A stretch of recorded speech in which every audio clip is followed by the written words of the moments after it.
നമസ്കാരം. Raf talks ഫുട്ബോളിലേക്ക് ഏവർക്കും സ്വാഗതം. ഇന്നലെ ലാലിഗയിൽ നടന്ന മത്സരത്തിൽ ഒന്നാം സ്ഥാനക്കാരായ റയൽ മാഡ്രിഡിന് സമനില വഴങ്ങേണ്ടി വന്നിരുന്നു. വലൻസിയയാണ് റയലിനെ സമനിലയിൽ തളച്ചത്. രണ്ട് ടീമുകളും 2 ഗോളുകൾ വീതമാണ് ഈ മത്സരത്തിൽ നേടിയത്. ആദ്യം റയൽ മാഡ്രിഡ് 2 ഗോളുകൾക്ക് പിറകിൽ പോവുകയായിരുന്നു. പിന്നീട് വിനീഷ്യസ് ജൂനിയർ ഇരട്ട ഗോളുകൾ നേടിക്കൊണ്ട് റയലിനെ രക്ഷിച്ചെടുക്കുകയായിരുന്നു. മത്സരത്തിന്റെ അവസാനത്തിൽ ബെല്ലിംഗ്ഹാം ഒരു ഗോൾ നേടിയിരുന്നു. എന്നാൽ അതിന്റെ തൊട്ടു മുന്നേ റഫറി ഫുൾ ടൈം വിസിൽ മുഴക്കുകയായിരുന്നു. ഇത് പിന്നീട് വലിയ വിവാദമായി.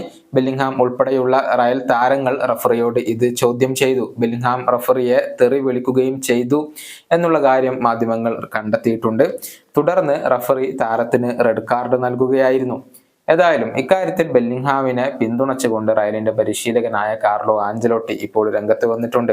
റഫറിയെ ബെല്ലിംഗ്ഹാം അപമാനിച്ചിട്ടില്ല എന്നാണ് ഈ പരിശീലകൻ പറഞ്ഞിട്ടുള്ളത്. ആഞ്ചലോട്ടിയുടെ വാക്കുകൾ ഇങ്ങനെയാണ്: എനിക്ക് കൂടുതലായിട്ട് ഒന്നും പറയാനില്ല. ഒരിക്കലും സംഭവിക്കാൻ പാടില്ലാത്ത ഒരു കാര്യമാണ് സംഭവിച്ചത്. വലൻസിയക്ക് പൊസഷൻ ഉണ്ടാകുമ്പോഴാണ് യഥാർത്ഥത്തിൽ റഫറി വിസിൽ മുഴക്കേണ്ടത്. ബെല്ലിംഗ്ഹാമിന്റെ റെഡ് കാർഡ് വളരെയധികം നിരാശപ്പെടുത്തുന്നു. കാരണം അദ്ദേഹം റഫറിയെ അപമാനിച്ചിട്ടില്ല. ആ ഗോളിനെ കുറിച്ചാണ് അദ്ദേഹം ദേഷ്യത്തോടു കൂടി സംസാരിച്ചത്. താരങ്ങൾ എല്ലാവരും നല്ല ദേഷ്യത്തിലാണ്.